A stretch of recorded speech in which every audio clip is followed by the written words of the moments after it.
També passa amb la gala de Balón de Oro. El concepte de gala ja és tot el que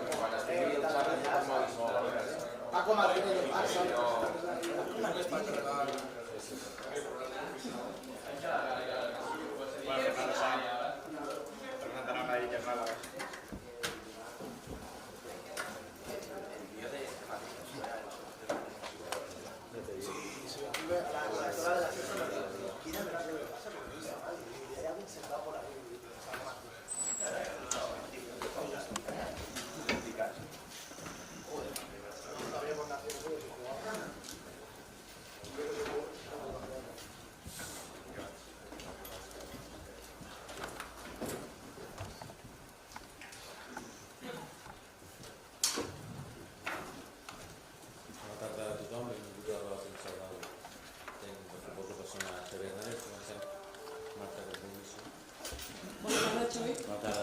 Demà, més d'un mes després, torneu a jugar a casa, el primer partit de l'any a Montjuïc. Com d'important és per l'equip tornar a casa i què espereu demà del partit contra el Villarreal? Gràcies. Bé, doncs contents de tornar a jugar a Montjuïc, a casa, amb la nostra afició.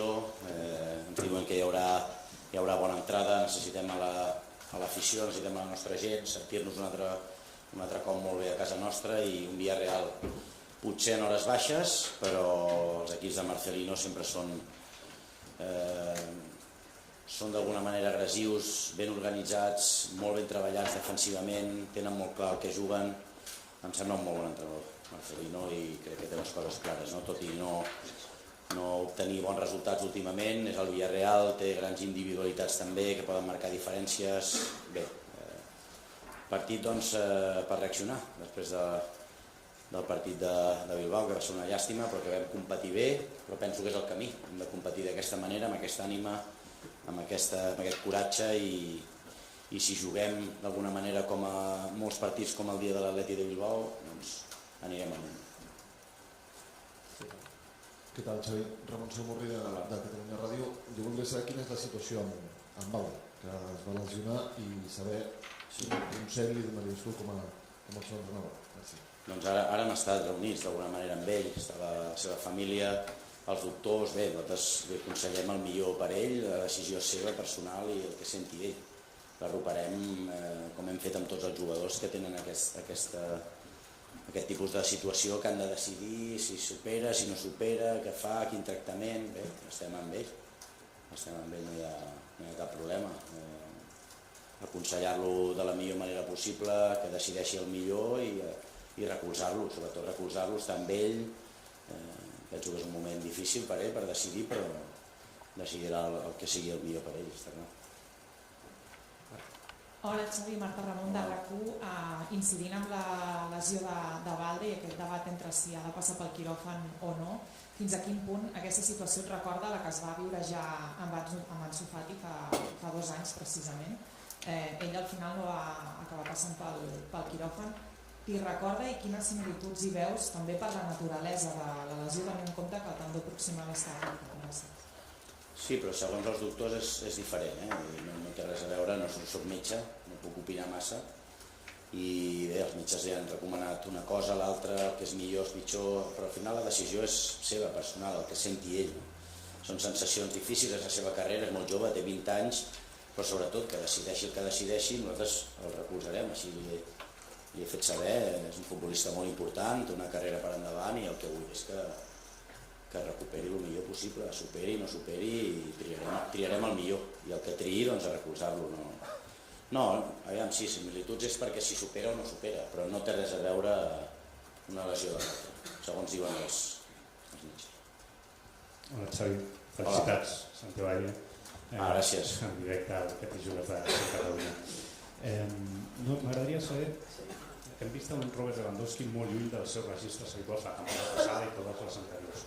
Aquests baixos registres i aquest moment de joc que estem vivint, tu a què ho atribueixes? No, mira, el registre dels últims 4 partits ha fet 3 gols. Jo crec que és més la sensació de que potser no està fi en el control o no està fi en l'últim passe, però bé, són situacions, són estats de forma, són estats d'ànims, però bé, seguirà sent important per l'equip, però bé, seguirà sent important, és un líder natural, Avui hem estat parlant molta estona amb ell també a l'entrenament, de què necessitem, què hem de millorar, estem buscant solucions a situacions que hem de millorar, res més. L'equip està molt unit, molt.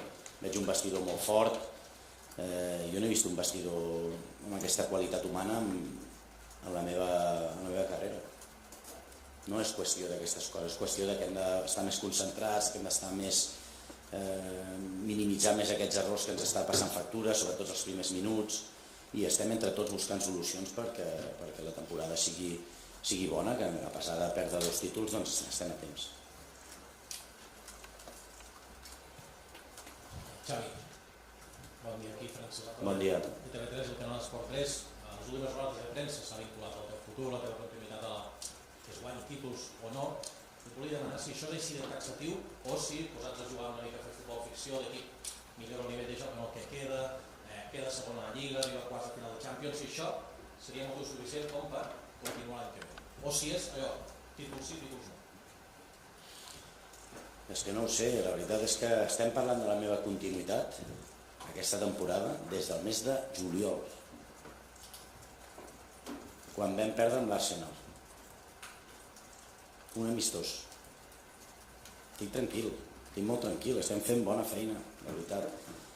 Visc una altra realitat de la que potser viviu vosaltres, entenc el club, entenc les crítiques, entenc tot. Tinc aquesta, mira, no sé si és sort o desgràcia de conèixer el club, no ho sé. Però estic tranquil amb la feina, sé que podem fer una molt bona temporada encara, entenc el soroll, entenc que hi hagin substituts, que hi hagin noms, entenc tot, no tinc cap problema, I no, per mi no és, el que m'ocupa a mi és que l'equip millori, que l'equip competeixi com l'altre dia, que és un partit a cara o creu. L'altre dia, si passem l'eliminatòria estaríem parlant de que el Barça ha tornat, de que bé, la Lamine Yamal que ha marcat la diferència. Si el futbol són detalls, i aquests detalls els hem de controlar, i això m'ocupa, no si continuaré, no continuaré, no és el moment, almenys per mi, Ho entenc perfectament, però estem parlant de la meva continuïtat des del mes de juliol. Quan vam arribar al clàssic amistós de Dallas, em sembla que era, doncs amb urgències, doncs és el Barça, però estic molt tranquil. Estic convençut que podem fer una gran temporada, aquest és el que és el més important i el que intento transmetre als futbolistes. Josep Papel de Radio Nacional, aquí, Xavi, felicidades. Muchas gracias. Dit això, porto 2 anys i mig al càrrec, vull dir que al final jo crec que em queda menys que més, veient els entrenadors, no? Els últims, els que han guanyat, no? Luis Enrique, no? I Pep. Pep, què va estar? Pep, 4, no? Temporades, guanyant, no? Luis Enrique guanyant 3. Jo porto 2 i mig. Estem allà, Doncs escolta, arribarà un punt que marxaré, estigueu tranquils. Home, m'has preguntat, no? Mira, voy a cambiar el sentido de la pregunta, aprovechando... Cambia. Que había hablado Klopp, ha dicho que lo deja después de 9 temporadas, ha recordado un poco de Pep Guardiola. De 9. De 9 temporadas Sí. En el Liverpool, porque En el Liverpool, se ha quedado claro. sin energía. Recuerda un poco también de Pep Guardiola. Lo entiendo. Recuerda un poco de Pep Guardiola después de 4 años, aquello también de que se sentía ya vacío. Me gustaría saber, después de 2 años y medio, cuánto recordabas, cómo estás el depósito de gasolina, cómo lo tienes. Pues le pido a la nutricionista energía cada mañana. Me digo, mira Silvia, dame algo. Estoy bien, de verdad, estoy muy bien. Estoy tranquilo, sé que, no sé, igual soy el único que entiendo la realidad de la situación del club. No lo sé, la situación es la que es. Es una situación difícil, así me lo hicieron ver los dirigentes, tanto el presidente como en aquel entonces Mateu, como Rafa Yuste, como Jordi Cruyff, que estaban en ese momento, sabiendo que había una situación de máxima dificultad, una dificultad histórica, económica, social, deportiva, y bueno, yo creo que estamos haciendo un buen trabajo, no yo, no es que me estoy elogiando yo, sino que todos, la junta directiva, los futbolistas, a nivel social, económico, se ha hecho un gran esfuerzo, estamos compitiendo, que pienso que en estos momentos es mucho. El año pasado se ganó, este año todavía hay 2 títulos en juego, bueno, y en junio pues miraremos dónde estamos y decidiremos. Pero estoy bien de energía, estoy muy bien. Buenas tardes, Xavi. Buenas tardes. De la cadena COPE, bueno, aunque fue ayer, felicidades por su Muchas gracias. Y al hilo de todo esto que comentabais, que se comentaba ahora, el otro día usted ya dijo, Castillo, bueno, aquí hay futuro, hay una plantilla de futuro, dijo hace ya tiempo que tiene el ego saciado, es una leyenda del club, renovó, podía haber renovado por más, pero no renovó por tantos años como podría, evidentemente no está en ese cargo por dinero. ¿No cree que a veces se es injusto con usted cuando en realidad se están cimentando las bases del Barça del futuro, como dijo el otro día, se está preparando el Barça del futuro y que aquí se quema muy rápido a todo el mundo, pero en realidad se está construyendo un proyecto de futuro? Gracias. Pues no sé si es injusto conmigo, ¿no? Pero pasa muchas veces estas cosas, ¿no? Sin ir más lejos, ¿no? Siempre valoramos en este club a las personas cuando empiezan a marcharse, cuando empiezan a irse. Y yo creo que esa es la injusticia más grande, ¿no? Ahora se valora el trabajo de Ernesto Valverde, ¿no? Ahora se valora o el trabajo de Koeman o el trabajo de Sergio Busquets, por ejemplo, ¿no? Ahora se le echa de menos a Busquets cuando 4 años lo hemos masacrado. O de Jordi Alba, que se le echa de menos, pues es para reflexionar. Es para reflexionar. Y espero que me echéis de menos también, ¿eh? Pues es así. Pues vamos a valorar. Yo soy de valorar lo que tengo. En mis futbolistas, estoy en el mejor club del mundo para mí es el mejor club del mundo. Valoro cada día venir a trabajar, soy feliz, estoy contento, sé que hay mucha exigencia, pero valoro lo que tengo, no después. Para mí es el error histórico del Barça. Que valoramos las cosas después. No, valorarlas ahora. Ahora, lo que se está haciendo. Luego valoramos. Ahora Ernesto Valverde es un grandísimo entrenador. Cuando estuve aquí, parecía nada. O el trabajo de Koeman. O el mismo Luis Enrique, o el mismo Pep. Pues vamos a valorar las cosas como son, ¿no? Injusto, no lo sé si es injusto, pero conozco a este club y es así, pero vamos a hacer una reflexión ya, en voz alta. Hola, mister, buenas tardes. Buenas tardes. Alejandro Segura, en directo para Radio Marca. Con la lesión de Alejandro Valde, se te han lesionado todos los defensas esta temporada, mayor o menor gravedad, pero todos han sufrido algún tipo de lesión. Si miramos un poco más allá en la plantilla, creo que son 6 jugadores los que no se han lesionado esta temporada, porque ha habido centrocampistas, delanteros que han ido cayendo. Es verdad que algunas lesiones son inevitables, el 15, la de Gavi, por ejemplo, ¿no? Pero hay otras que son musculares. ¿Qué diagnóstico hacéis dentro del staff sobre lo que está sucediendo con las lesiones? Gracias. Bueno, musculares han habido muy pocas, muy pocas. Creo que estamos bastante por debajo del nivel comparativo con otros clubes, por ejemplo la Liga o Champions, estamos creo que de los que menos. Lo que sí hemos tenido mucha desgracia es en lesiones traumáticas, ¿no? De hernias, de cruzados, de tobillos, hemos tenido desgracia, sí, pero bueno, no es ninguna excusa. Tenemos plantilla, tenemos gente joven, muy buena ahora que está dando la talla, bueno, pues con los que estemos a competir. Yo creo que el camino es el otro día, en Bilbao. Luego nos sale Cruz, porque el Atleti también tiene muy buen equipo y no tenemos la fortuna en el momento justo, pero creo que es el camino, es el alma que mostró el equipo, en eso sí, sentimos orgullo. Buenas tardes, mister Alfredo Martínez. Buenas tardes. Dijiste hace unas semanas que no es el Barça de tu época de jugador, que no tenemos los Xavi, Iniesta, Busquets, Messi y compañía. Tienes un equipo muy joven, las lesiones están pasando factura al equipo. ¿Para qué le debería dar a esta plantilla de aquí a final de temporada? ¿Para intentar ganar la Liga? ¿Para estar muy cerca de la Champions? ¿Dónde crees que puede llegar, teniendo en cuenta los imponderables ahora que estés teniendo las lesiones y el crecimiento de la gente joven? Sí, yo pienso siempre en positivo, pienso en que nos podemos enchufar en la Liga, nos vienen ahora 2 partidos en casa, que son 6 puntos muy claves para intentar recortar, no depende de nosotros el hecho de competir en la Liga, pero sí el no fallar. Si el no fallar nosotros y luego la Champions, pues nos hace ilusión competir contra el Nápoles y ojalá podamos pasar a cuartos de final. Vamos a ver, son suposiciones, yo soy positivo, creo que tenemos equipos para competir las 2 competiciones, pero vamos a ver hasta dónde nos llega. Alberto Hernández. Y hola Xavi, Alberto Hernández de Televisión Española. Te quería preguntar por Ter Stegen, lo hemos visto hoy entrenando en el césped por primera vez desde que se operó. No sé si crees que puede volver pronto, sabemos que tiene buenas sensaciones, ¿qué previsión tenéis con él? Está muy bien, es una noticia importante, que se nota muy bien. Creo que ha hecho una recuperación de manual, de libro, y está positivo.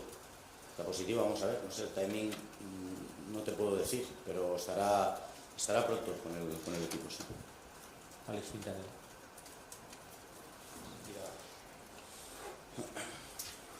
Hola Xavi, buena tarde. Buenas tardes. De relevo. Yo te quería preguntar por el papel de los jóvenes, creo que fueron de los más destacados y vimos esa imagen de David, ¿no? Como triste, cabizbajo, por las ocasiones que falló. Entonces, te quería preguntar hasta qué punto, yo por nuestro desde fuera, que hay mucha presión en estos jugadores, ¿no? O cómo lo asumen a mí, ¿no? Que al final tiene 16 años y parecía que fuera el culpable, a nivel personal. Entonces, ¿cómo se puede gestionar eso? Porque al final es un chico que acaba de empezar, ¿no? Y que no, quizá tiene que asumir esa responsabilidad tan bestia. Gracias. Sí, hemos dicho muchas veces que por edad no les tocaría tener esa responsabilidad, ¿no? Pero es que estamos en la situación que estamos, tenemos que tirar mucho de gente de casa, y porque les veo preparados, ¿no? Y también dice mucho de él o de Lamine, ¿no? Que se sintiera el culpable cuando no lo es. Fue uno de los mejores futbolistas del partido de Copa, ¿no? Y estuvo a un paso de marcar totalmente la diferencia en el partido. Un chaval de 16 años y medio. Al final, si lo que hay que hacer es elogiarle y respetarle por lo que está haciendo, ¿no? De alguna manera es una maravilla lo que está haciendo. Brutal. Creo que tiene mucho mérito tanto él, Cubarsí, Héctor Ford, Marguiu, los que están saliendo con edad muy corta. Es una personalidad tremenda la que están mostrando, y son presente del club y el futuro. En eso es una gran noticia para el club, para el Barça. Carlos Luis Pérez. Carlos Luis Pérez, de la Vanguardia. Hola. Respecte a això de la gent jove també, alguna vegada tu has dit que veus que tenen una valentia, no tenen la por que teníeu vosaltres, per exemple. Héctor Ford, per exemple, no havia nascut a la Champions de París, i l'altre dia va estar marcant a Nico Williams, com els estàs veient, com creus que els hi pots ajudar a créixer encara més? Bé, jo el que intento és treure'ls pressió, no? Dir que el responsable sóc jo, que si la cosa no funciona la culpa és meva. Intento dir-los, o d'alguna manera relativitzar la pressió aquesta que és jugar al Barça, que n'hi ha i molta, no? És una exigència forta, per ells també és un examen que estan esperant, però bé, la gent de casa normalment està molt més preparada que la que ve de fora, no? I els sento amb molta personalitat. Tinc la sensació de que sí, que tenen una personalitat molt gran, tenen aquest desparpajo que els fa d'alguna manera no tenir por, i el que intento jo és que tinguin menys por del que ja la situació en si es troben, no? Bé, els donem molta confiança perquè ho puguin fer molt bé, que a més estan demostrant que ho poden fer molt bé. Joan Domènech. De periódico. Portem ja 3 gols abans del primer minut en diversos partits d'aquesta temporada. Això té solució? Té remei? Què els diu a l'entrenador dels jugadors perquè això no passi? O seguirà passant perquè això depèn de la personalitat dels jugadors? Precisament avui hem parlat d'això i crec que podem trobar la solució. És un tema mental, un tema de concentració, i bé, també és feina meva. Està clar, i estic treballant per aquest tema, perquè ens està costant moltes coses, tot i remuntar l'altre dia. La segona part ens torna a passar, no? Que els primers minuts tornem a encaixar gol, no? Bé, és un tema de concentració, de mentalitat, tema psicològic, i estem treballant perquè no torni a passar. Carlos. ¿Qué tal, Xavi? Carlos Forán, directe per Club de Fijantes, felicitats amb retard. Si volia preguntar per Cancelo, com està de la lesió i si ja està disponible per demà. Gràcies. Sí, demà estarà a la llista, està bé, té molt caràcter, té moltes ganes de jugar, és un futbolista que dins de la plantilla és una meravella tenir-lo, com a persona i com a professional, no?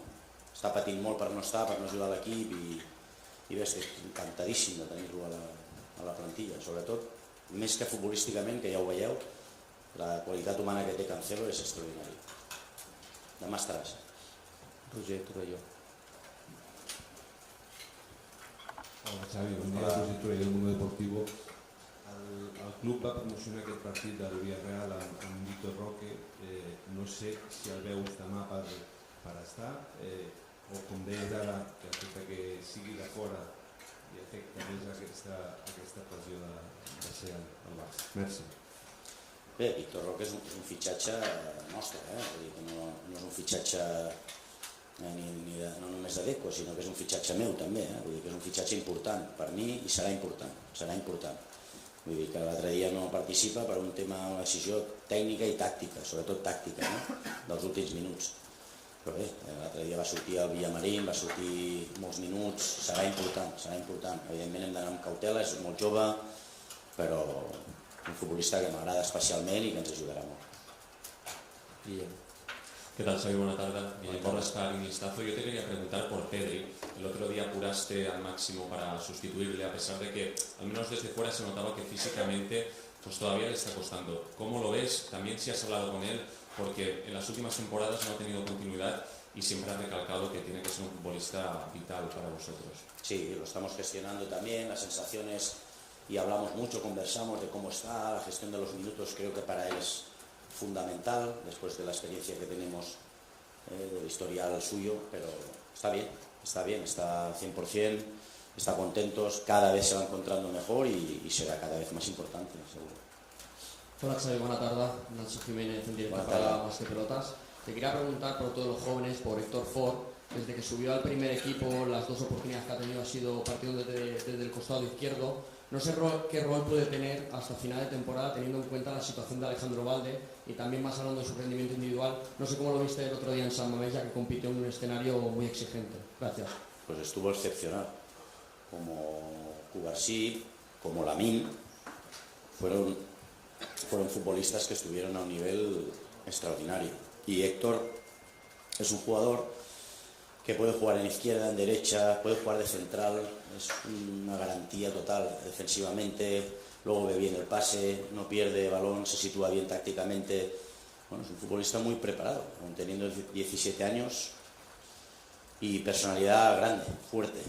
Bueno, físicamente hecho, creo que es un futbolista ya de presente.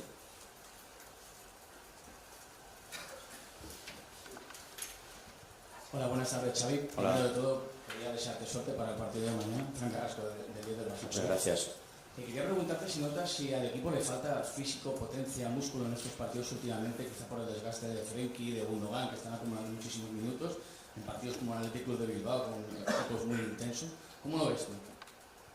No, yo pienso que no. Una cosa es hablar de la preparación física, que creo que estamos muy bien, no estamos ni cansados, ni estamos trabajando mal la preparación física, todo lo contrario, en datos físicos estamos muy bien, muy bien. Otra cosa es la condición física de base. Claro, porque no puedes comparar ese Araujo con Pedri. Es decir, esto también hay que tenerlo en cuenta. Y ahora estamos utilizando un medio campo pues con Pedri, con Gundogan, con Frenkie. Pues ahora es lo que decía, ¿no? Que Busquets robaba 20, 30 balones, el Gavi te robaba 20, 30 balones más, y ahora este perfil de futbolista pues no lo estamos utilizando, no lo tenemos, ¿no? Y la condición física de base no tiene nada que ver un jugador que otro. Es esto, ¿no? Si te refieres a esto, pues sí, no tenemos un equipo con la condición física de base como el Athletic Bilbao. No la tenemos, pero físicamente estamos muy bien.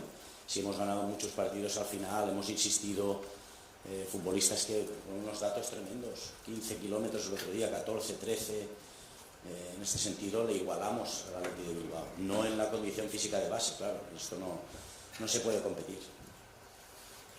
David Bernal. ¿Qué tal, mister? Muy buenas, David Bernal, de Sport TV. Siempre que se hablamos aquí de los términos de tu continuidad o no la próxima temporada, hablas tú, das tu opinión y se habla básicamente de lo que va a pensar a nivel externo, pues la prensa o los aficionados, ¿no? Pero yo creo que en este caso conviene saber cuál es la tesis que comparte el club. Al final es quien toma las decisiones, ¿no? ¿En qué tesis está el club? ¿El club está en la tesis de que o se ganan títulos o hay que cambiar de entrenador, o entiende que hay que evaluar otras cosas y que aunque el año termine en blanco, puede seguir con el mismo entrenador? ¿Dónde está el club? Esa es la pregunta también que se hace mucha gente. Bueno, es una pregunta para los dirigentes, pero solo te digo lo que los dirigentes me dicen a mí, que es total confianza, que me olvide de no continuar, que esto es un proyecto, que se están haciendo muy bien las cosas, que están orgullosos, que están contentos. El presidente más positivo no puede estar, el otro día orgulloso. Esto es lo que me transmite. De hecho, con Deco hablamos de cosas de la temporada siguiente, pase lo que pase. Otra cosa son las sensaciones que pueda tener yo o que podáis tener vosotros. Esto es los resultados, os lo he dicho muchas veces. Esto va de ganar, y encima el Barça es ganar y convencer, ¿no? Es difícil esto, es difícil, pero no hay problema. Hablamos de mi continuidad, no tengo ningún problema, contesto siempre, pero la vamos hablando desde el mes de agosto, ¿eh? Y aquí estoy. Gràcies, bona tarda. Gràcies.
End of quote.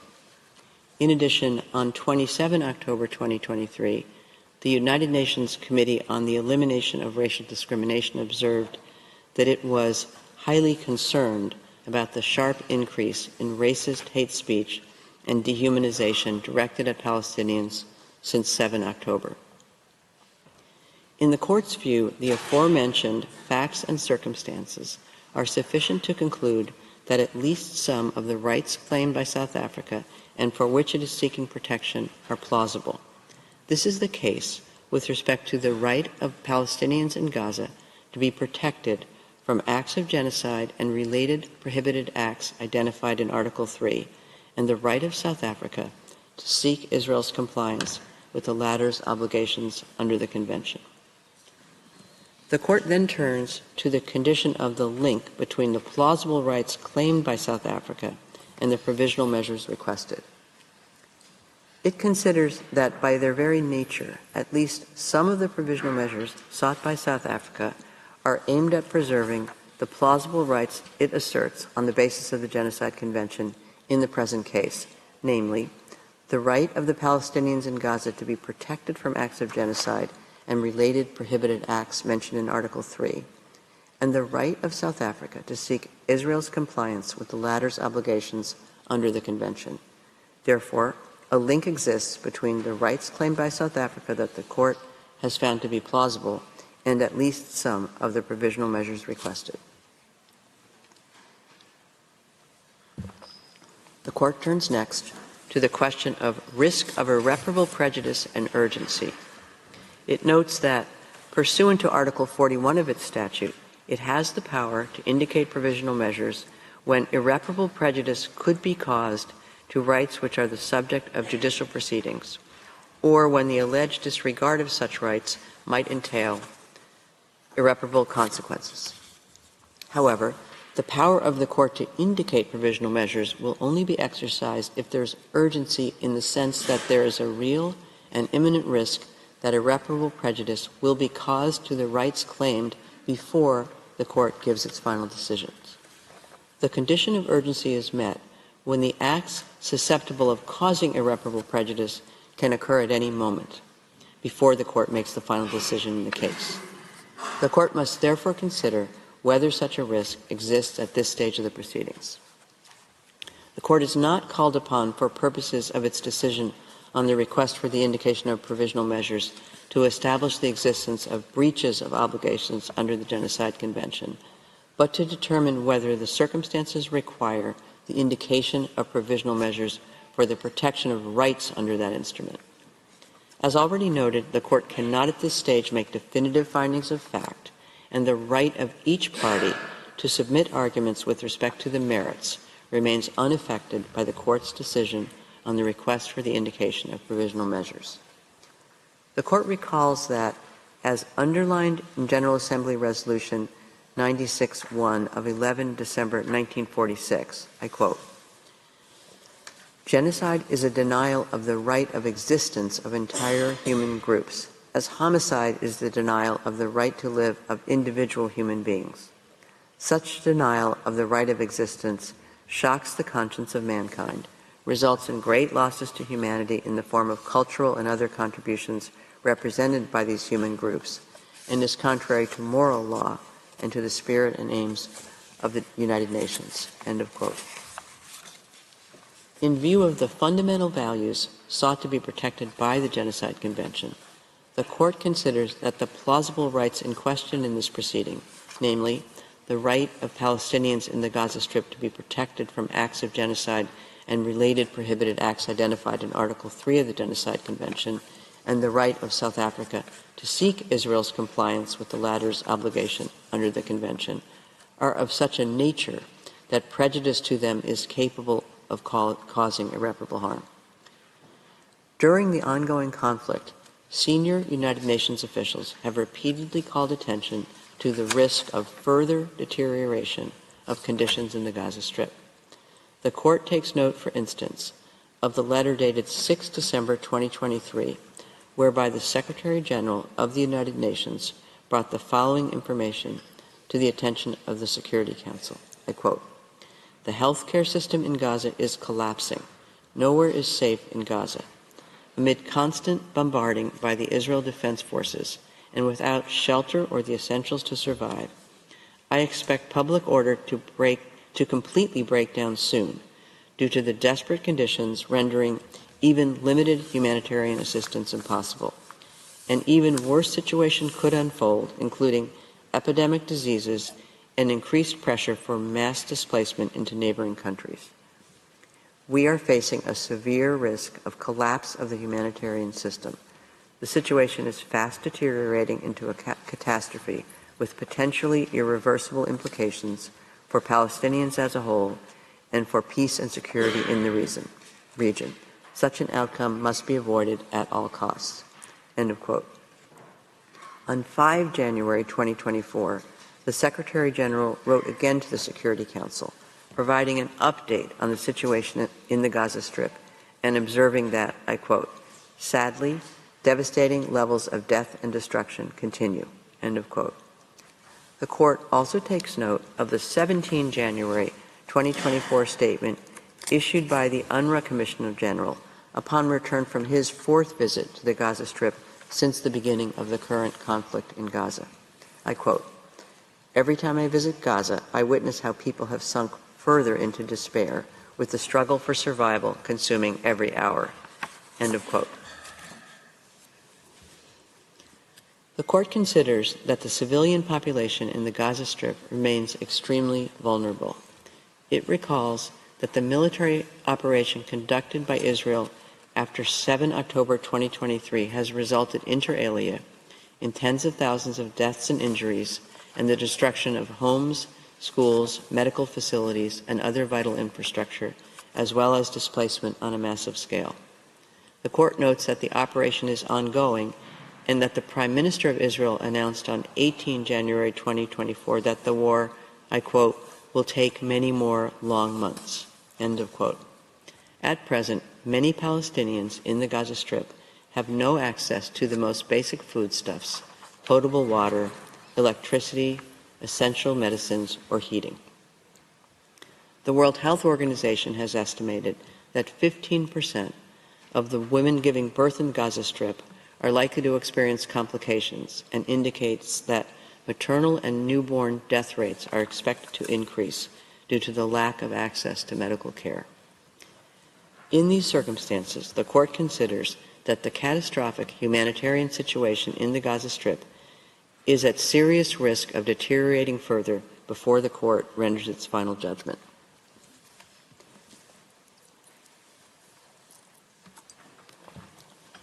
The Court recalls Israel's statement that it has taken certain steps to address and alleviate the conditions faced by the population in the Gaza Strip.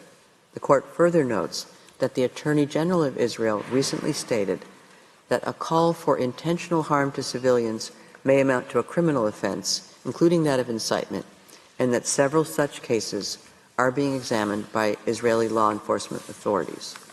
While such steps are to be encouraged, they are insufficient to remove the risk that irreparable prejudice will be caused before the Court issues its final decision in the case. In light of the foregoing, the Court considers that there is urgency in the sense that there is a real and imminent risk that irreparable prejudice will be caused to the rights found by the Court to be plausible before it gives its final decision. The Court concludes, on the basis of the aforementioned considerations, that the conditions required by its statute for it to indicate provisional measures are met. It is therefore necessary, pending its final decision, for the Court to indicate certain measures in order to protect the rights claimed by South Africa that the Court has found to be plausible. The Court recalls that it has the power under its statute, when a request for provisional measures has been made, to indicate measures that are in whole or in part other than those requested. In the present case, having considered the terms of the provisional measures requested by South Africa and the circumstances of the case, the Court finds that the measures indicated need not be identical to those requested. The Court considers that, with regard to the present situation, Israel must, in accordance with its obligations under the Genocide Convention, in relation to Palestinians in Gaza, take all measures within its power to prevent the commission of all acts within the scope of Article 2 of the Convention, in particular, a. killing members of the group, b. causing serious bodily or mental harm to members of the group, c. deliberately inflicting on the group conditions of life calculated to bring about its physical destruction in whole or in part, and d. imposing measures intended to prevent births within the group. The Court recalls that these acts fall within the scope of Article 2 of the Convention when they are committed with the intent to destroy in whole or in part the group as such. The Court further considers that Israel must ensure with immediate effect that its military forces do not commit any of the aforementioned acts.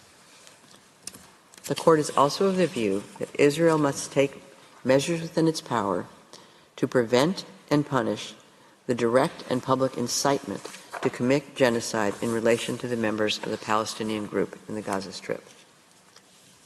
The Court further considers that Israel must take immediate and effective measures to enable the provision of urgently needed basic services and humanitarian assistance to address the adverse conditions of life faced by Palestinians in the Gaza Strip. Israel must also take effective measures to prevent the destruction and ensure the preservation of evidence related to allegations of acts within the scope of Article 2 and Article 3 of the Genocide Convention against members of the Palestinian group in the Gaza Strip. Regarding the provisional measure requested by South Africa that Israel must submit a report to the Court on all measures taken to give effect to the order, the Court recalls that it has the power, reflected in Article 78 of the Rules of Court, to request the parties to provide information on any matter connected with the implementation of any provisional measures it has indicated. In view of the specific provisional measures it has decided to indicate, the Court considers that Israel must submit a report to the Court on all measures taken to give effect to this order within 1 month as from the date of this order. The report so provided shall then be communicated to South Africa, which shall be given the opportunity to submit to the Court its comments thereon. The Court recalls that its orders on provisional measures under Article 41 of the statute have binding effect and thus create international legal obligations for any party to whom the provisional measures are addressed.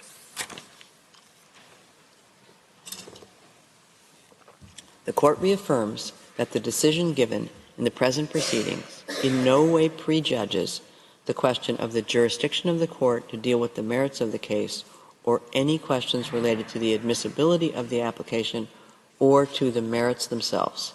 It leaves unaffected the right of the governments of the Republic of South Africa and the State of Israel to submit arguments in respect of these questions. The order then states that the Court deems it necessary to emphasize that all parties to the conflict in the Gaza Strip are bound by international humanitarian law. It is gravely concerned about the fate of the hostages abducted during the attack in Israel on 7 October 2023 and held since then by Hamas and other armed groups, and calls for their immediate and unconditional release. I shall now read out the operative part of the order. For these reasons, the Court indicates the following provisional measures. 1. By 15 votes to 2, the State of Israel shall, in accordance with its obligations under the Convention on the Prevention and Punishment of the Crime of Genocide in relation to the Palestinians in Gaza, take all measures within its power to prevent the commission of all acts within the scope of Article 2 of the Convention, in particular, A, killing members of the group, B, causing serious bodily or mental harm to members of the group, C, deliberately inflicting on the group conditions of life calculated to bring about its physical destruction in whole or in part, and D, imposing measures intended to prevent births within the group. In favor, President Donahue, Vice President Gevorgian, Judges Tomka, Abraham, Benuna, Youssef, Shway, Bandari, Robinson, Salam, Iwasawa, Nolte, Charlesworth, Brandt, Judge Ad hoc Moseneke. Against, Judge Sebatinde, Judge Ad hoc Barak. By 15 votes to 2, the State of Israel shall ensure, with immediate effect, that its military does not commit any acts described in point 1 above. In favor, President Donahue, Vice President Gevorgian, Judges Tomka, Abraham, Benuna, Youssef, Shway, Bandari, Robinson, Salam, Iwasawa, Nolte, Charlesworth, Brandt, Judge Ad hoc Moseneke. Against, Judge Sebatinde, Judge Ad hoc Barak. By 16 votes to 1, the State of Israel shall take all measures within its power to prevent and punish the direct and public incitement to commit genocide in relation to members of the Palestinian group in the Gaza Strip. In favor, President Donahue, Vice President Gevorgian, Judges Tomka, Abraham, Benuna, Youssef, Shway, Bandari, Robinson, Salam, Iwasawa, Nolte, Charlesworth, Brandt, Judges Ad hoc Barak, Moseneke. Against, Judge Sebatinde. By 16 votes to 1, the State of Israel shall take immediate and effective measures to ensure the provision of urgently needed basic services and humanitarian assistance to address the adverse conditions of life faced by Palestinians in the Gaza Strip. In favor, President Donahue, Vice President Gevorgian, Judges Tomka, Abraham, Benuna, Youssef, Shway, Bandari, Robinson, Salam, Iwasawa, Nolte, Charlesworth, Brandt, Judges Ad hoc Barak, Moseneke. Against, Judge Sebatinde. By 15 votes to 2, the State of Israel shall take effective measures to prevent the destruction and ensure the preservation of evidence related to allegations of acts within the scope of Article 2 and Article 3 of the Convention on the Prevention and Punishment of the Crime of Genocide against members of the Palestinian group in the Gaza Strip. In favor, President Donahue, Vice President Gevorgian, Judges Tomka, Abraham, Benuna, Youssef, Shway, Bandari, Robinson, Salam, Iwasawa, Nolte, Charlesworth, Brandt, Judge Ad hoc Moseneke. Against? Judge Sabatinde, Judge Ad hoc Barak. By 15 votes to 2, the State of Israel shall submit a report to the court on all measures taken to give effect to this order within 1 month as from the date of the order. In favor, President Donahue, Vice President Gevorgian, Judges Tomka, Abraham, Benuna, Youssef, Shway, Bandari, Robinson, Salam, Iwasawa, Nolte, Charlesworth, Brandt, Judge Ad hoc Moseneke. Against? Judge Sabatinde, Judge Ad hoc Barak. I shall now call upon the registrar to read the operative part of the order in French. Par ces motifs, la Cour indique les mesures conservatoires suivantes. 1. Par 15 voix contre 2, l'État d'Israël doit, conformément aux obligations lui incombant au titre de la Convention pour la prévention et la répression du crime de génocide, prendre toutes les mesures en son pouvoir pour prévenir la commission, à l'encontre des Palestiniens de Gaza, de tout acte entrant dans le champ d'application de l'article 2 de la Convention, en particulier les actes suivants. A. Meurtre de membres du groupe. B. Atteinte grave à l'intégrité physique ou mentale de membres du groupe. C. Soumission intentionnelle du groupe à des conditions d'existence devant entraîner sa destruction physique totale ou partielle. Et D. Mesures visant à entraver les naissances au sein du groupe. Pour Madame Donoghue, présidente, Monsieur Gevorgian, vice-président, Messieurs Tomka, Abraham, Benuna, Youssouf, Madame Choué, Messieurs Bandari, Robinson, Salam, Iwasawa, Nolte, Madame Charlesworth, Monsieur Brand, juge, Monsieur Moseneke, juge ad hoc. Contre, Madame Seboutinde, juge, Monsieur Barak, juge ad hoc. 2. Par 15 voix contre 2, l'État d'Israël doit veiller avec effet immédiat à ce que son armée ne commette aucun des actes visés au point 1 ci-dessus. Pour Madame Donoghue, présidente, Monsieur Gevorgian, vice-président, Messieurs Tomka, Abraham, Benuna, Youssouf, Madame Choué, Messieurs Bandari, Robinson, Salam, Iwasawa, Nolte, Madame Charlesworth, Monsieur Brand, juge, Monsieur Moseneke, juge ad hoc. Contre, Madame Seboutinde, juge, Monsieur Barak, juge ad hoc. 3. Par 16 voix contre 1, l'État d'Israël doit prendre toutes les mesures en son pouvoir pour prévenir et punir l'incitation directe et publique à commettre le génocide à l'encontre des membres du groupe des Palestiniens de la bande de Gaza.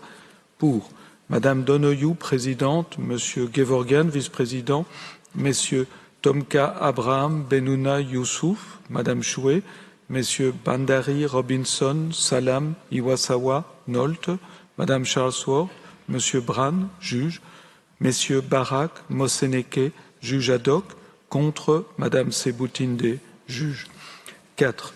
Par 16 voix contre 1, l'État d'Israël doit prendre sans délai des mesures effectives pour permettre la fourniture des services de base et de l'aide humanitaire requis de toute urgence afin de remédier aux difficiles conditions d'existence auxquelles sont soumis les Palestiniens de la bande de Gaza.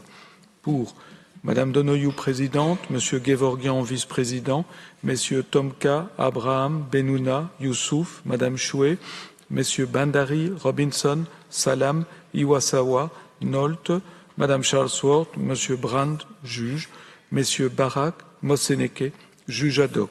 Contre, Madame Seboutinde, juge. 5. Par 15 voix contre 2, l'État d'Israël doit prendre des mesures effectives pour prévenir la destruction et assurer la conservation des éléments de preuve relatifs aux allégations d'actes entrant dans le champ d'application des articles 2 et 3 de la Convention pour la prévention et la répression du crime de génocide commis contre les membres du groupe des Palestiniens de la bande de Gaza.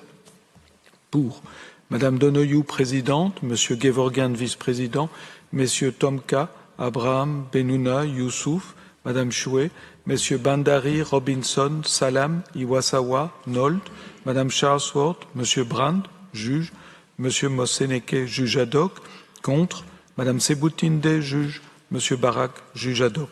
6. Par 15 voix contre 2, l'État d'Israël doit soumettre à la Cour un rapport sur l'ensemble des mesures qu'il aura prises pour donner effet à la présente ordonnance dans un délai d'1 mois à compter de la date de celle-ci. Pour Madame Donoyou, présidente, Monsieur Gevorgan, vice-président, Messieurs Tomka, Abraham, Benouna, Youssouf, Madame Choué, Messieurs Bandari, Robinson, Salam, Iwasawa, Nolt, Madame Charlesworth, Monsieur Brand, juge, Monsieur Moseneke, juge ad hoc. Contre, Madame Sebutinde, juge, Monsieur Barak, juge ad hoc. Judge Shui appends a declaration to the order of the court. Judge Sabatinde appends a dissenting opinion to the order of the court. Judges Bandari and Nolte append declarations to the order of the court. Judge Ad hoc Barak appends a separate opinion to the order of the court. The text of the court will be available from today in typescript. It will be available shortly on the court's website. The printed text will be available in due course. As the court has no further business before it today, I declare the sitting closed.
Hola, mister. Victorio Calero en directo para Real Madrid Televisión.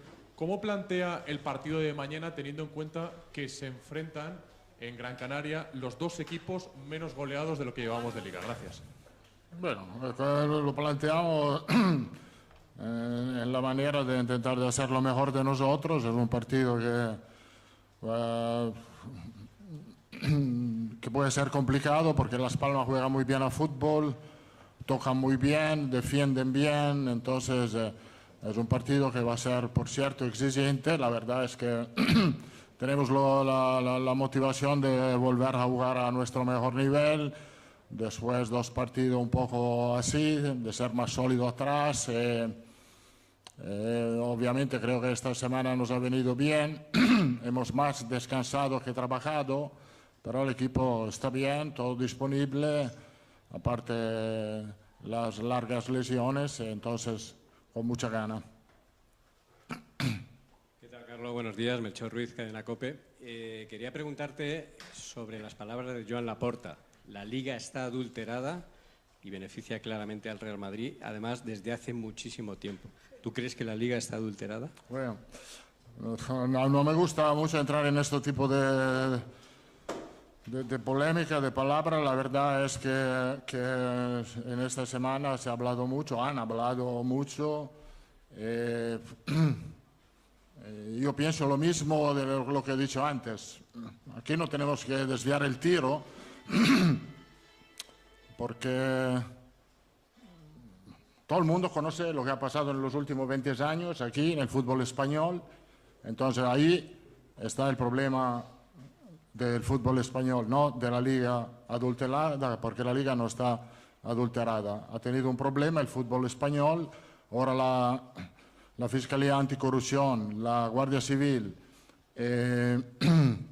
está haciendo investigaciones, tenemos que darle tiempo y esperar. Pero el problema del fútbol español ha sido esto en los últimos 20 años. Desviar el tiro no tiene sentido. Hola, ¿qué tal? Juanma Sánchez de Radio Nacional. Le quería preguntar por quién va a sustituir a Bellingham, que mañana puede jugar por sanción. Si le preocupa, porque está sancionado sobre todo por protestar, ha recibido tarjetas amarillas, y si Brahim Díaz puede ser mañana un buen sustituto del inglés. Gracias. Sí, Brahim Díaz, obviamente.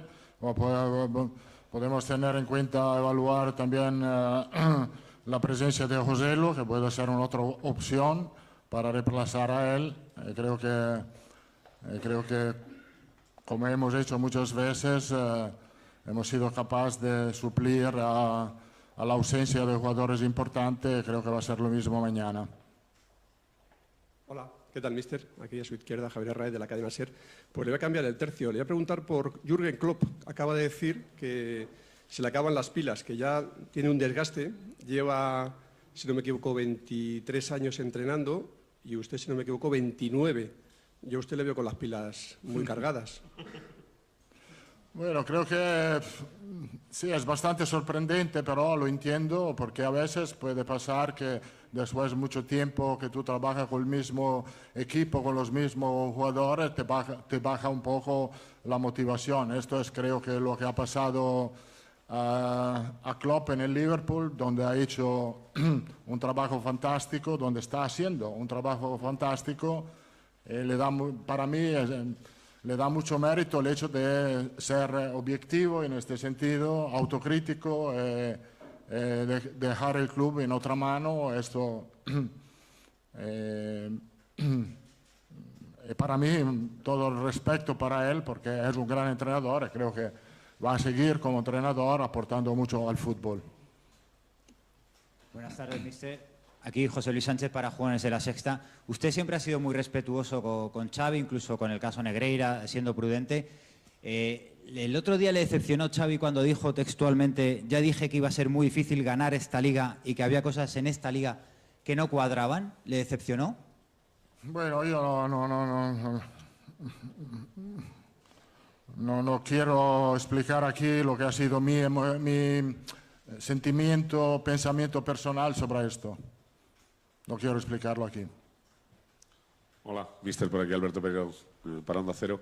Te voy a desviar un poquito el tiro, como dices tú. Ayer vimos una foto que a más de un aficionado del Madrid le gustó, que es ver a Courtois haciendo algo de trabajo con balón. Ya sabemos que todavía le falta bastante para volver, pero si tuvieras que darle plazos a Militao y a Tibu, ¿piensas que Militao parece que sí, pero que Courtois puede jugar algo esta temporada, antes del verano?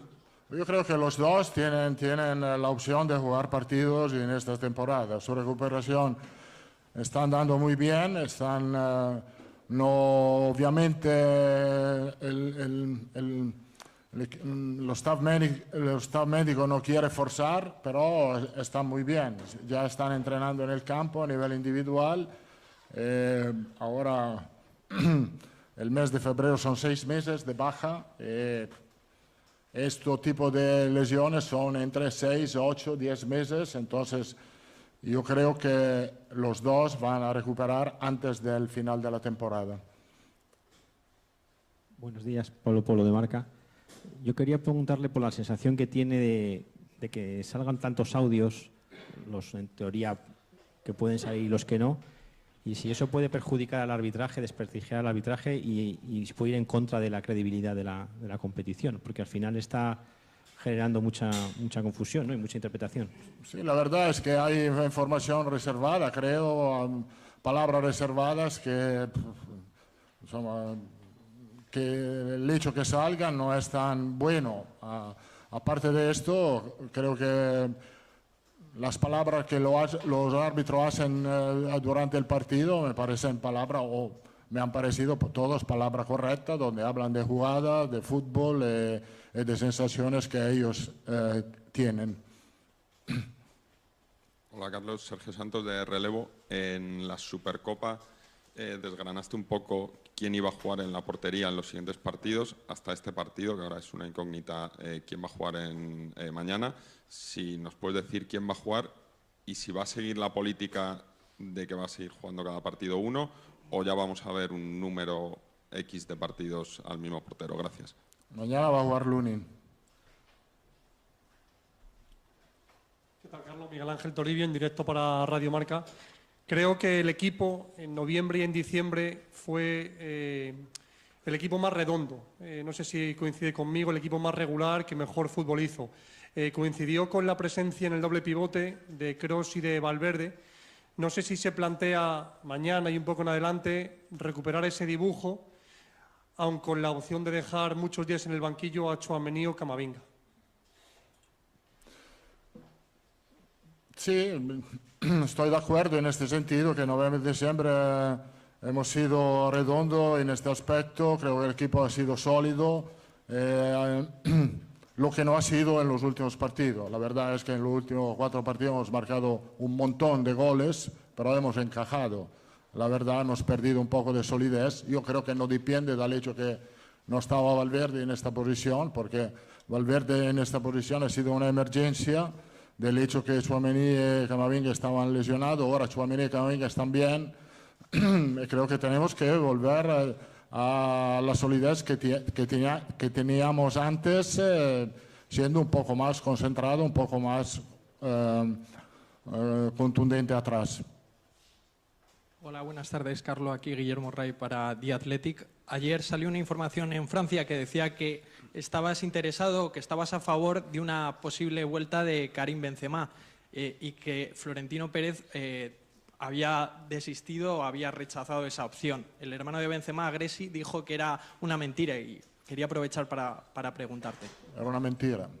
No, nunca hemos hablado de esto con el club. Hola, mister. María Morán, en directo para el golazo de gol. Como usted acaba de decir, esta semana han hablado mucha gente, entre ellos Futre, que ha dicho que después del Real Madrid-Almería usted ofreció su rueda de prensa más vergonzosa. No sé si le quiere responder y si se mantiene en lo que dijo en esa rueda de prensa. No quiero responder a Futre. No. También lo conozco como jugador, pero nunca he hablado con él, entonces no quiero contestarle. ¿Qué tal, Carlos Martín de Oki Diario? Nos ha confirmado que mañana juega Lunin, pero lo que a lo mejor no me lo dice es si va a seguir cambiando en la portería. Si de cada siguiente partido habrá que preguntarle si va a seguir Lunin o si juega la Kepa. Yo no me canso. El jueves te voy a decir, el miércoles, el próximo partido te voy a decir que va a jugar el jueves. No tengo problema, no me canso. Últimas 2 preguntas. Hola, mister. Aquí Adrián Foz para el Desmarque. Quería preguntarle cómo ha vivido usted esta última semana, escuchando un poco a todos los compañeros, todo lo que se ha dicho y demás. ¿A usted le cansa todo esto que rodea al equipo y que siempre se ponga en cuestión al Madrid? Mira, esta semana hemos tenido 2 días de descanso, yo lo he pasado muy bien, he descansado, creo que el equipo, hemos pensado que el equipo más que trabajar necesitaba descansar, hemos hecho 2 sesiones buenas de entrenamiento para preparar el partido, esto es donde nosotros pensamos y estamos focalizados. Lo único pensamiento que tenemos es intentar de hacer 3 puntos mañana que van a ser muy importantes para esta liga, como lo será el partido de jueves, creo que el mes de febrero es un partido que yo pienso personalmente va a ser muy importante para la liga. Última pregunta. Mister, aquí, Tatiana Mantovani, TNT Sports Brasil. Usted ha dicho que espera a Courtois y a Militão antes del final de la temporada. Militão ya hace bastante rato está en el césped trabajando con balón. ¿Usted espera que pueda volver para marzo, para Liga de Campeones? ¿Tiene algún plazo en su cabeza para el retorno del central? Como he dicho, después de los 6 meses de estos tipos de lesiones, creo que Militão se ha lesionado en la mitad de agosto, la mitad de febrero son los 6 meses, y desde ahí vamos a ver cuáles son sus sensaciones en el campo. Creo que después 7 meses, 8 meses se puede pensar que él pueda volver. Muchas gracias. Chao.